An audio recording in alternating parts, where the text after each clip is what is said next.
Hello, and welcome to Trail Chats. I'm your host, Autumn King. Today, we're trekking and shouting with District 4 Councilmember Janani Ramachandran. Come hang out with us as we walk these beautiful redwood trails.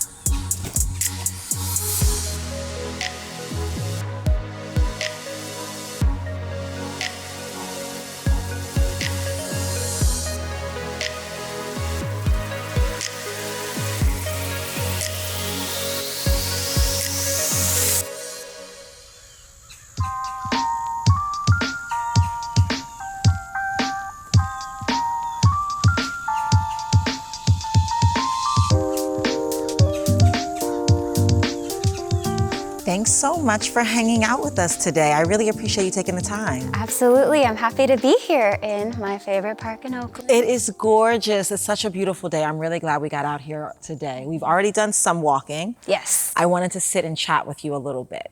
Absolutely. Tell me, let's start from the beginning. Who is Janani? Where and how does your Oakland story begin?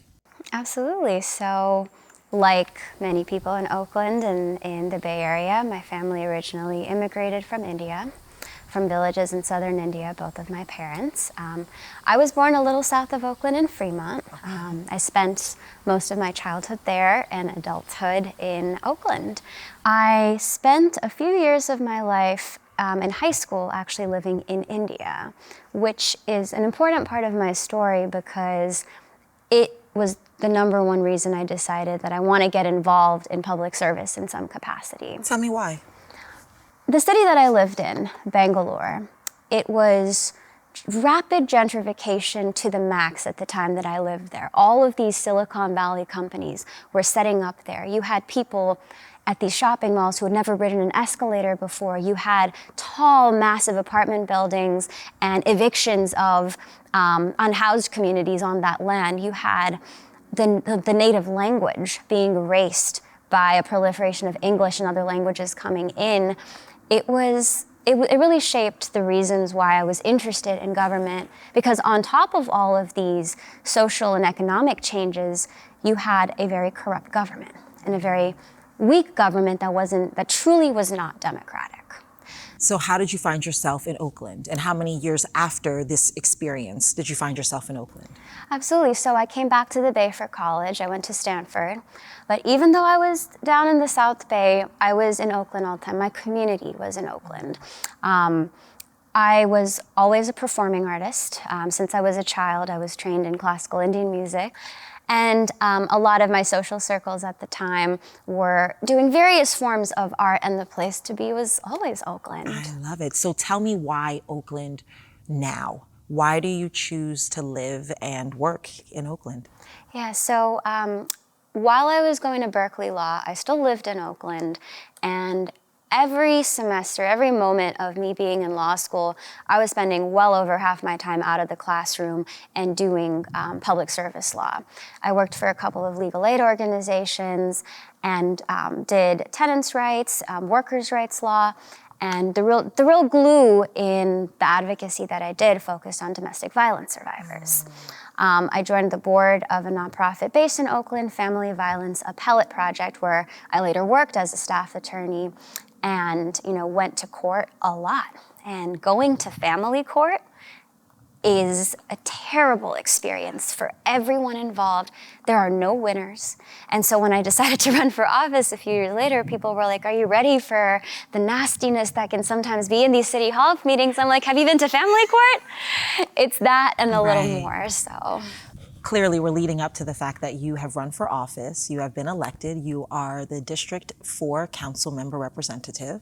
Who are you as a council member in the city of Oakland? Yeah, so when I ran for office, my campaign promises in this election was to focus on accountability, transparency, and responsiveness. And on the campaign trail, that's just a lot of jargon. That's political talk that no one really gets to what it means.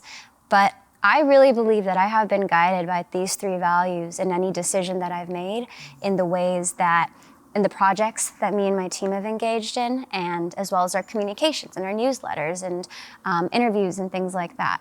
I want to make sure that every resident from every corner of our district knows what city council is, knows that they can be a participant and their voice will matter. And I also want the communities, the diverse communities that District 4 has, to know that I am accessible and open ears and I'm listening to a wide variety of perspectives. I never say no to a meeting, even if it's from groups that I know may not specifically align with some of my values. I will hear all sides of the picture when it comes to different issues, if the folks who are for an issue, against an issue, kind of neutral and have a third perspective on an issue, because that's how I'm going to grow as a leader and represent the real diversity of voices that's here. What is it that you can do as a council member? What are your limitations as a council member? Right, and that's a really important question that from day one we realized before starting to talk about initiatives and policy issues, we got to start out what the role of city council is versus the other branches of government. In the unique charter system that Oakland has, city council's main responsibility is passing our budget and passing legislation, not enforcing legislation. And that's important because my office, this is a very highly engaged district. My office gets almost 200 emails or phone calls or direct messages on social media. Per day? Every single day. And it's overwhelming, and the majority of issues are, right now when it comes to crime, wanting to see more police resources or patrols in their area, or when it comes to potholes and road paving, fix my pothole, council member. And it's difficult to say that's not part of my job description. I'm not allowed to, per our charter, tell city staff that this needs to be done. You need to put a police patrol here. You need to fill that particular pothole. But, that's not satisfying to someone that's in crisis or frustrated. That definitely doesn't build trust. So what I have really tried to do, and so does my entire team, is explain the powers that we do have, how we can creatively advocate, how we can tell a story and paint a picture to staff members who may or may not have a keener sense of that particular neighborhood in this district, invite them to meet some of these neighbors, to participate in walkthroughs, to join and participate in some of our town hall and neighborhood meetings, to get that sense of what is happening on the ground. So I see ourselves as a voice lifting up these issues and then acting where we can when it comes to legislation and policy, which, I'm not minimizing that is immense power and responsibility. It just may not be what many of the average person wants to see in an immediate fixed kind of solution. The power of the pen is there, definitely, as your role. I think it is. I think you've nailed it. It's a little bit challenging for residents who are in the thick of it, who are going through it in that moment. And we hear you advocating, we hear our representatives saying, we fight for the same things and we want to be in alignment with you. It can be frustrating to feel like nothing can get done. But what I'm hearing from you is it takes some time. So we should, as residents, be using you as an advocate, as a soundboard, as a liaison from our communities to City Hall? Absolutely. Whether that's email, our neighborhood forums, I have office hours every Saturday. In any of the platforms and events that we're having to solicit community feedback, we want a wide variety of people there. We know that there are a lot of people with ideas and thoughts and concerns who don't have the time to show up at a city council meeting, who might not have time to be engaged on the day-to-day, and we want to make sure that we're accessible. District 4, like I mentioned earlier, it is very diverse, and we don't often see the fixed income seniors show up. We don't always see the non-English immigrants families in the district. We don't often see that because when you think of District 4, you think of this. You think of beautiful parks and beautiful homes on the hills, but there's a lot more to that. And that's why we focus on neighborhood by neighborhood solutions. We don't usually have big all district town halls on safety or anything like that, but we've had over 30 neighborhood by neighborhood safety meetings this year to try to micro-target solutions and think about a broad range of solutions that unites the neighborhoods together. What is one of your solutions for Janani? How do you maintain your emotional and mental health? There are a few ways. One, making sure I'm making time to be right here. The redwoods have always been very healing to me for many years, well before politics, the Oakland redwoods in particular. It's quiet, it's reflective, it's accessible. It's a place to reflect and meditate. And, I've only been in office for 8 months, and it feels like the learning curve is still about this steep. And sometimes it's also helpful to log off social media to remind myself that we can't always win everyone's hearts. As long as I know that I am doing my job to the best of my abilities in representing a diversity of views doesn't mean pleasing every single person. You can't do that, So how do you maintain your physical health? Is it also the walks in the woods, or do you do anything in addition? I do. I got into strength training last year, and I just started getting excited lifting heavy weights. It's something that I never thought was something I could do. Right. I've been a lifelong yoga practitioner. That's always been really important to me, but I was never really an athlete in any way as a kid or growing up. So to me, the idea that, now in my 30s, I can strengthen, my body and my mind at the same time doing something I had always thought was out of my comfort zone is kind of fun. So That's awesome. Okay, I would love to walk with you and chat some more. I find it really special, as you said, to be able to be here in the redwoods. It's a time to just kind of walk away, take a breath, and really get centered. Absolutely. I have a lot more questions though. So can we get centered as we walk and chat some more? Yes. All right, let's head up that way. Okay.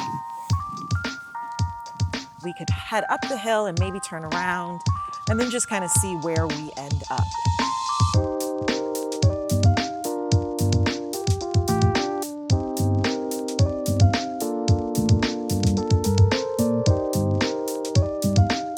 If you could snap your fingers and make any one thing happen there in District 4, what would it be? Right now, the answer is public safety. Making District 4 streets, neighborhood streets, commercial districts, absolutely safe. We're at the point now where people are telling me they're afraid to leave their homes, how they go to other cities to go do their shopping, and that's not helping us, that's not helping our small business community, our economic rebound, our general fund when it comes to sales tax. And of course, people's willingness to want to stay and invest in their own communities. You have people in Oakland for 40, 50 years even, who are like, Oakland's my home, and I can't operate in fear anymore. Tell me what you envision as part of the future for Oakland. Well, when I talk about a vision for Oakland and moving forward and all of this positive culture, a huge part of that is remembering Oakland's history. We're standing here on Ohlone land. We have a vast history spanning centuries and generations of resilience. But more specifically, we have a very rich history from the civil rights movement on through the Panthers, through activists of environmental justice activists, racial justice activists, so much that I owe my ability to be in office here to all of those leaders, to particularly Black and Indigenous leaders that have come before us here in Oakland. And I want to be mindful of that history and make sure that we're celebrating that culture of unity moving forward. I want Oakland on the map for all of the amazing positive culture that we have. Some of the reasons that I was rooted in Oakland from a young age was the arts. Oakland has everything from dance to music to film. It is vibrant, whether you're a patron of the arts or a performer or just want art as an everyday part of life. And to me, you have that, you have this. We have some of the most beautiful urban redwood forests in the country that people don't know about. So my vision for Oakland long-term is incorporating those beautiful aspects into every single person's life. And that includes making sure it's equitable. This is not, Joaquin Miller Park should not just be considered a District 4 park. I want to make sure that any kid, any family, any elder from any part of town can feel as though this park is theirs. It's accessible. We're going to care for it. We're going to use it. We're going to build community together in this public space. We're going to occupy this public space, fill it with love, and, thrive together. I'm really enjoying chatting with you. Anything else that you want to let us know? I also want Oakland to be a place of opportunity for everyone. Whether you're an entrepreneur that came up with an idea for a great restaurant or small business during the pandemic and now you want to scale that up, I want you to feel that Oakland is a place to execute that vision, and you're going to have a community of people back behind you to support you. I love it.